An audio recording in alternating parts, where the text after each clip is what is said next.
రా చెప్తాను. ఈ ప్లేస్ ని బాగా చూడు. ఇదేంటో చెప్పగలవా? ఇది తెలీదా సార్? అన్ని వస్తువుల్ని ఒకే చోట అమ్మే super market. Super market is super marketing. Let me tell you something. ఎప్పుడు ఏ సూపర్ మార్కెట్ లోకి వెళ్ళినా మన చూపు రైట్ కార్నర్ కి వెళ్తుంది. సో ఆ స్పాట్ ఇస్ వెరీ ఇంపార్టెంట్. అందుకే మన ప్రొడక్ట్స్ ని అక్కడ పెట్టాం. చూపు తర్వాత మనల్ని అట్రాక్ట్ చేసేది స్మెల్. లెఫ్ట్ సైడ్ లో చూడు. సో అక్కడ సువాసన ఇచ్చే ప్రొడక్ట్స్ ని పెట్టుంటారు. నైస్ ఫ్రేగ్రెన్స్ కస్టమర్స్ కి మంచి ఫ్రెష్నెస్ ని ఇస్తుంది అంటారు. రా, లోపలికి రాగానే చేతికి బాస్కెట్ ఎందుకు ఇస్తారో తెలుసా? తెలుసు సార్, వస్తువులన్నీ పెట్టి తీసుకెళ్ళడానికి. ఒక్క ప్రోడక్ట్ కొనడానికి వచ్చిన కస్టమర్ చేతికి బాస్కెట్ ఇస్తే వెంటనే గిల్టీగా ఫీల్ అయి 10 ప్రోడక్ట్స్ కొంటారనే. అదేవిధంగా ఈ థర్డ్ రోలో బిస్కెట్స్, చాక్లెట్స్ అని పిల్లలు తినే ఐటమ్స్ పెట్టుంటారు. వాళ్ళకి తీసుకోవడానికి ఈజీగా ఉండాలనే.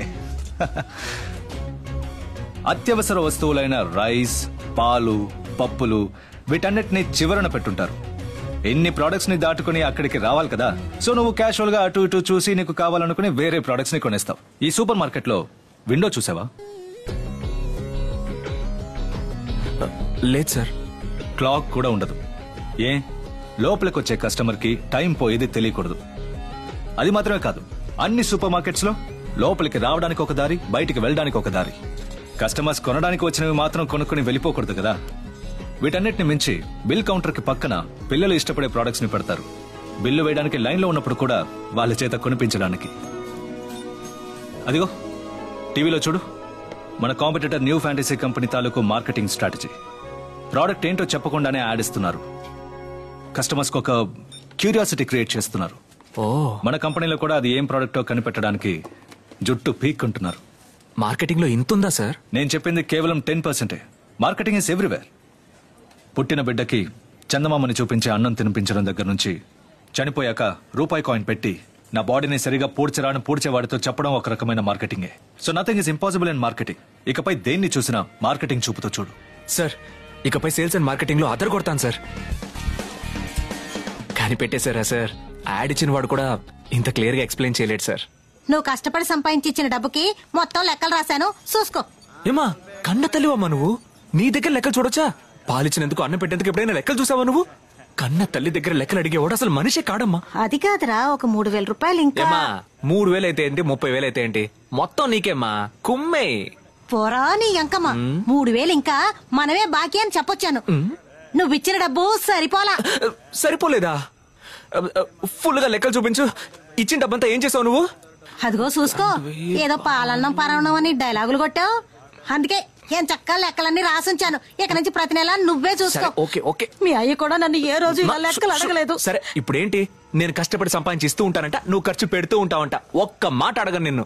ఊరికేనా సార్? బట్ నిజంగా బాకీ అమ్మా. ఇట్స్ ఓకే మా. మే కమ్ ఇన్?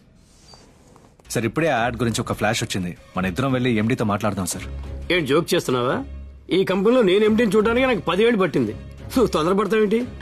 సరే, ఇంతకీ ఆ కాంపిటేటివ్ కంపెనీ యాడ్ మ్యాటర్ ఏంటి? విటమిన్ డి ఎన్రిచ్డ్ మిల్క్ ని వాళ్ళు టార్గెట్ చేస్తున్నారు. అది quite sure about it? Yes sir. అయితే నేను పని చేస్తాను. ఈ ఫార్ములాను బాగా స్టడీ చేసి రేపు నేనే వెళ్ళి అంత చెప్తాను. ఏం పెద్ద ఫార్ములా సార్, క్యాల్సీ కాలీఫ్లవరే. నేను రీసెర్చ్ చేశాను. క్యాల్సీ కాలీఫ్లవర్ సార్, ఇదే రైట్ టైం. ఇప్పుడు వెళ్ళి ఎండీతో చెప్పారంటే తప్పకుండా మిమ్మల్ని one of the board of directors చేస్తారు.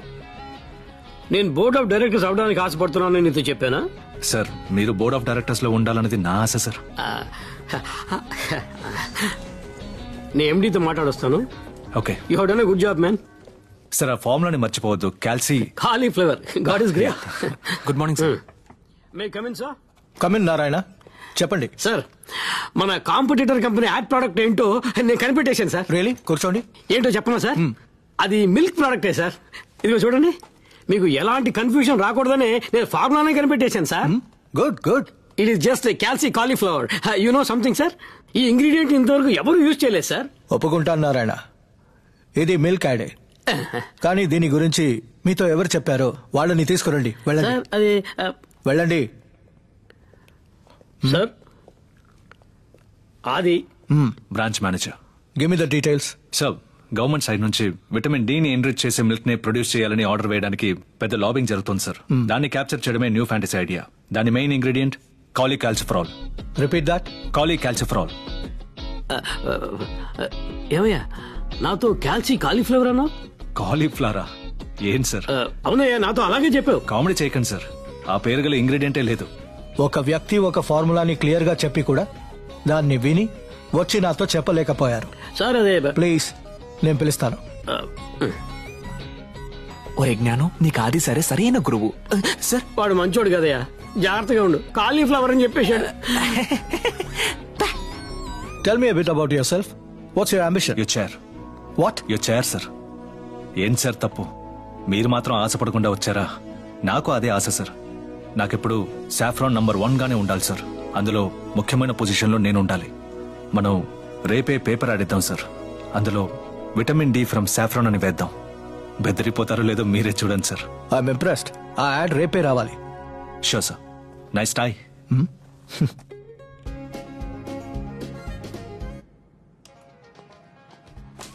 షట్! మనం చేసే ప్రాజెక్ట్ వాళ్ళకెలా తెలిసింది? ఈ ప్రాజెక్ట్ లో ఎలాగైనా సక్సెస్ అవ్వాలని ఎంతో సీక్రెట్ గా ఉంచాను. ఎలా తెలిసింది? అది ఎలాగో తెలియదు. ఇలాగే నెంబర్ 1 పొజిషన్ ని కోల్పోతున్నాం. ప్రతి వెంచర్ లోనూ వెనకుంటున్నాం. సార్, బోర్డ్ ఆఫ్ డైరెక్టర్స్ లో మన వాళ్ళు ఉన్నారా? నాకు ఇష్టం లేదు. Yes. ఇప్పుడే వెంటనే ఒక Super, డెసిషన్ sir. తీసుకోవాలి. ఈ ప్రాజెక్ట్ ని ఇమీడియట్ గా క్యాన్సిల్ చేసేయండి. సార్, ఈ ప్రాజెక్ట్ లో ఇప్పటికే మీరు ఎక్కువగా ఇన్వెస్ట్ చేశారు. ఇప్పుడు క్యాన్సిల్ చేస్తే టోటల్ ఇన్వెస్ట్మెంట్ లాస్ అయిపోతుంది సార్. అందుకని ఇందులోనూ నన్ను సెకండ్ గా ఉండమంటావా? దీనికి ఏం చెయ్యాలో నాకు తెలుసు. ఇది నా ఈగో ప్రాబ్లం. వాళ్ళని వదిలిపెట్టను. కరెంటు బిల్లు కట్టడానికి డబ్బులు చాలలేదురా. ఇండియాలో ఎంత సంపాదించి ఇచ్చినా సరిపోలేదు అంటున్నావు. You are an anti Indian. ఏంటి మేడం హాయిగా ఉంది? మా హా? నీకు నెక్స్ట్ మంత్ నుంచి నో వర్క్. ఇక్కడ సార్కి ఇన్కమ్ కుమ్ముతోంది. వాళ్ళని ఖాళీగా ఉన్న టైంలో 4 గంటలు తోమి అలవాటు చేసుకోమను. ఎందుకంటే ఫ్యూచర్ లో యూస్ అవుతుంది. నోరు మూసుకొని పోరా. మొదటి నెల జీతంలోనే 5,000 తక్కువ ఇచ్చాడమ్మా. పెద్ద మాట్లాడుతున్నాడు. జిఎస్టీ కట్టేసాగా.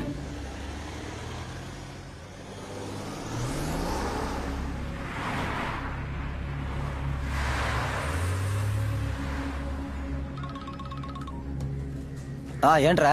ఎరా, మన కాసన్న బళ్ళని బయటికి వెళ్తున్నాయి. అవునరా, ఈ రోజు అన్న పుట్టినరోజు కదా, అందుకే ఆయన గురువుని కలిసి ఆశీర్వాదం తీసుకోవడానికి అన్నవరం వెళ్ళాడు. నైటే వస్తాడు. అందరూ వెళ్తున్నారా? అవునరా. అరే జ్ఞానం, ఏంటి ఎత్తుకుతున్నావు? అరే చెప్పరా. వీటిని మన కుర్రాళ్ళని 1 కిలో వదలకుండా ఇవ్వమను. అలాగిచ్చే. అలాగేనా? ఇదిగో అన్నా, ఇదిగో చదివి చూడు. ఏంద్రా? మన జ్ఞానం ఏమని చెప్పాడు?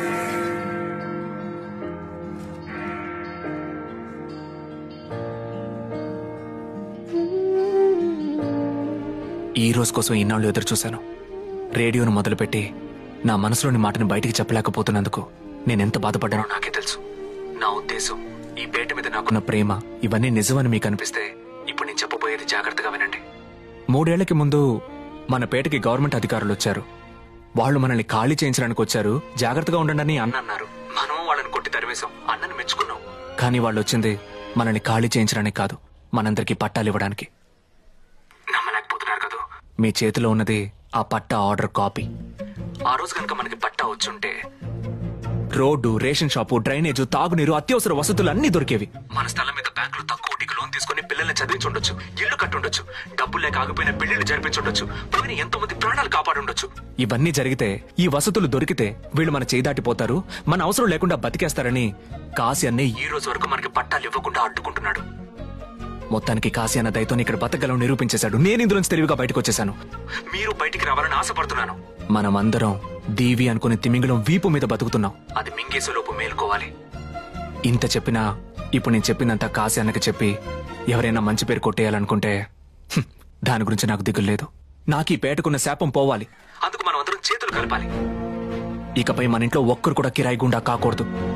కాసన్న దగ్గర ఇప్పుడున్న వాళ్ళని కూడా మనం కాపాడి బయటికి తీసుకురావాలి. మన పిల్లలు బాగా చదువుకోవాలి, మంచి ఉద్యోగాలు చేయాలి, జీవితంలో అందరూ పైకి రావాలి. ఈ మార్పు కావాలని మీరు నమ్మితే, మీరు కిరాయి గుండెలు కాకూడదని ఆశపడితే, అందరూ చీకట్లోంచి వెలుగులోకి రావాలనుకుంటే ఈ రోజు రాత్రి 12 గంటలకి అందరూ మీ ఇళ్లలో లైట్లు ఆన్ చేయండి. పరిస్థితులకు తగ్గట్టు మనం మారింది చాలు. మనకి తగ్గట్టు పరిస్థితుల్ని మార్చుకుందాం. తప్పకుండా అందరూ లైట్లు ఆన్ చేస్తారని నమ్ముతున్నాను. లోకంలో ఉన్నతమైన మాట చర్య.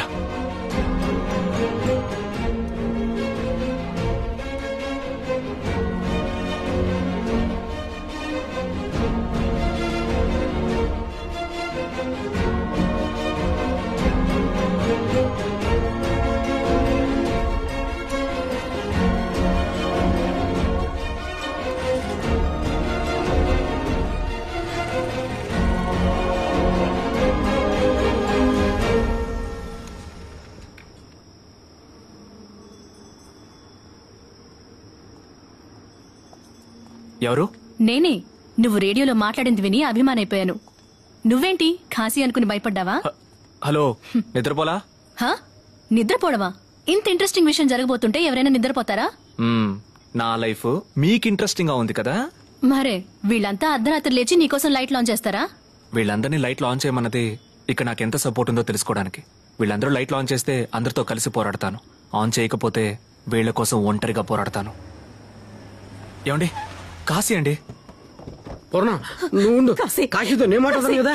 ఏదో తెలియక రేడియోలో మాట్లాడాడు. అదే తెలియక అట్లా చేశాడు. మొన్న వదిలే. మీరు లోపలికి వెళ్ళి దాక్కోండి.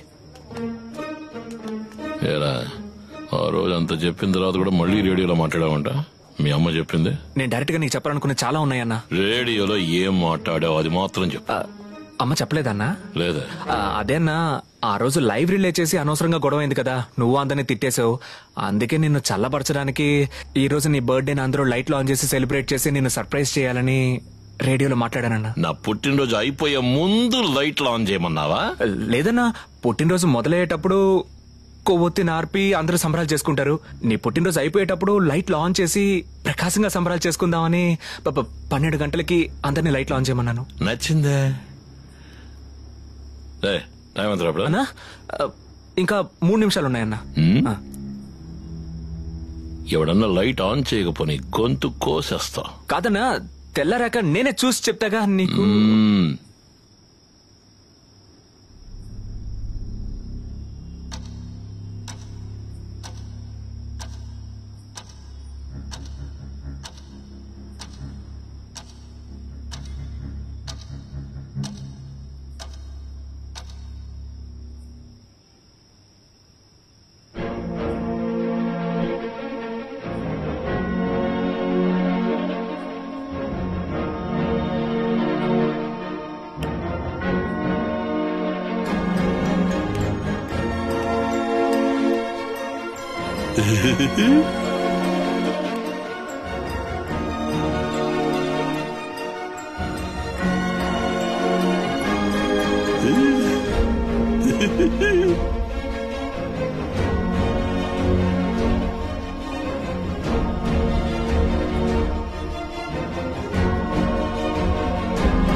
కాశీ అంటే కింగ్ రా.